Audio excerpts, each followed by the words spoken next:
My passion really is for painting, and that's the first and foremost important part of what I do.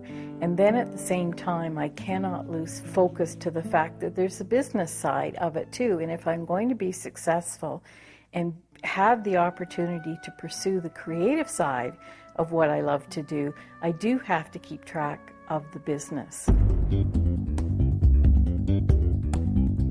In many business schools, the organizations we study tend to be larger companies that have what might be considered a normal business focus on the manufacture or distribution of goods and services. Interestingly enough, many of the principles and models we study apply just as well to smaller, entrepreneurial, and non-standard businesses. This program takes a look at one of these businesses. Hi. Yes, I'd like to place an order, please. Sharon is a visual artist. She lives outside a large city in Western Canada and specializes in landscape and floral scenes. She hasn't always seen her art as a business. Recently, she has noticed that a variety of information-based challenges and opportunities are beginning to occupy more and more of her time. Let's take a look at how Sharon is approaching these challenges. Well, I did start as a hobby. I started about 20 years ago, and 10 years ago I decided that there was potential for me to really be successful at this and turn it into a business. So I cut down my hours to part-time, and 7 years ago I made the choice that this was it. I really had to go for it on a full-time basis, and that's where the business considerations came in as well. I've established goals with where I want to be, and I certainly am showing in galleries and would like to establish a national profile. But at the same time, the volume of work has increased to keep up with that because of being in 4 galleries, and it's a matter of trying to keep track of where everything is. I think buying and purchasing art is a very personal thing. You can't decide that ahead of time in terms of what you paint. You just paint the way you are. I'm a very expressive artist. I'm very colorful.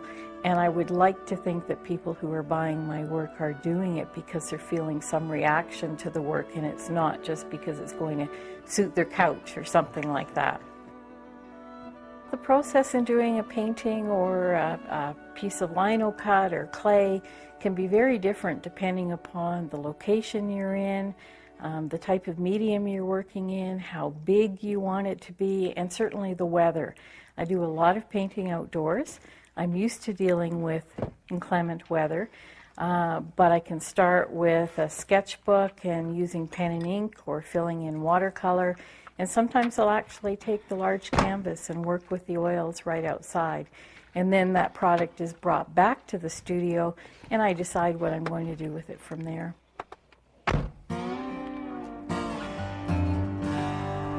I do have a vehicle which is covered with paint that I call the Paintmobile, and I put all my supplies in there. They're portable in nature. There's portable easel, there's a paint box, there's a storage rack for different size paintings, and I do usually have a camera as well. And I will take a photograph of the scene. Sometimes that's a tool for me to use back in the studio. I use the photograph and my sketchbook back in the studio. The sketchbook I rely on more because I will make annotated notes about the color. What I have on location are very limited colors sometimes, so I will make notes. I'll say swirling clouds or yellow and green mixture, and I will use that. The photograph is primarily for composition purposes. Well, I get the materials locally and nationally. Over the years, I've developed favorite things that I like to use.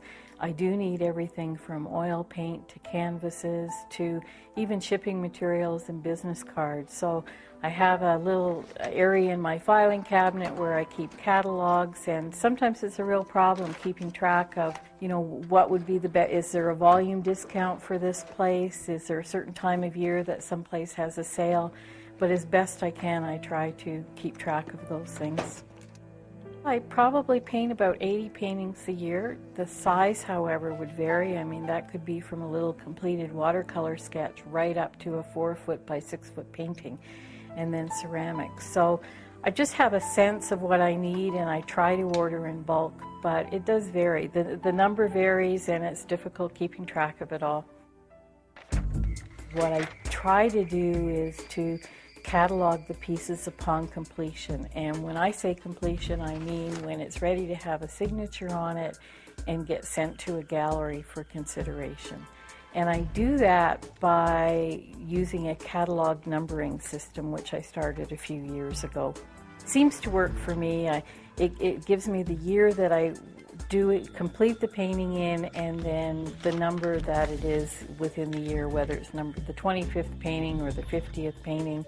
And then on a separate filing card, I will make note of the name of the piece, what size it is, what medium I painted it on, whether it's an oil on canvas or board, what gallery it's going to, on what date, because I've got to keep track of all that. So it really is a lot of information, and there might be things I should be keeping track of that I'm not aware of. Well, when you work with a gallery, it really becomes their role to sell your work. Most galleries do not buy your work outright, and so you can sign the work to the gallery, and that's one of the things you have to keep track of when you have several of them. And then it's their job to market the work and know their clients, and therefore they know what they like. And over a period of time, I would be responsible for rotating that work. So those pieces would come back to me. I would have to keep track of that, and then I would send them new pieces. Hopefully you'll have as much luck with this one as you did with the other one. When you have a working relationship with the gallery, there's several things that go on with that. One of them is just the rotation of work. Most galleries will call me and say that a piece has sold, and they'll tell me what piece, so I can try and keep a record of that and know that I have to replace that piece. And generally it's wise to replace it with the same size piece or subject matter or something like that. So that's one of the things you have to keep in mind when you're moving works back and forth. When paintings are returned from the gallery, I have to store them somewhere here at the house. It can become a real logistics problem, as you can appreciate with painting up to 80 paintings a year. I have storage racks in the basement. I also hang paintings in our house so that we get to enjoy them, but also so they're up off the floor and they're protected. I do get requests several times a year from a variety of different charitable organizations to see if I would be willing to make a donation for their purposes. And I certainly do that every year. There is a sense of a personal art gallery here at the house. Certainly people do come to the house, friends and family, or someone visiting from out of town who has seen the work.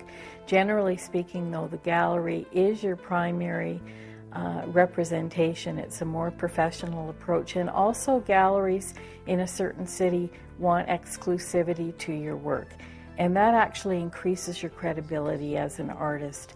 And if you have long-term goals to establish a national reputation, that's one thing you have to be very cognizant of. I don't keep my records up to date as much as I would like to. One of the things that happens is you get piles of different extraneous bits of information, and I try to sit down at one time and do it. It's one of the most difficult things because at certain times of year you're really busy and you want to just keep producing the paintings. That's why I'm in the business, the passion of painting. And it's not doing the record keeping, although I appreciate that the records are becoming more vital to making business decisions. As an artist, I find that there's more and more opportunity to use the computer for keeping track of things.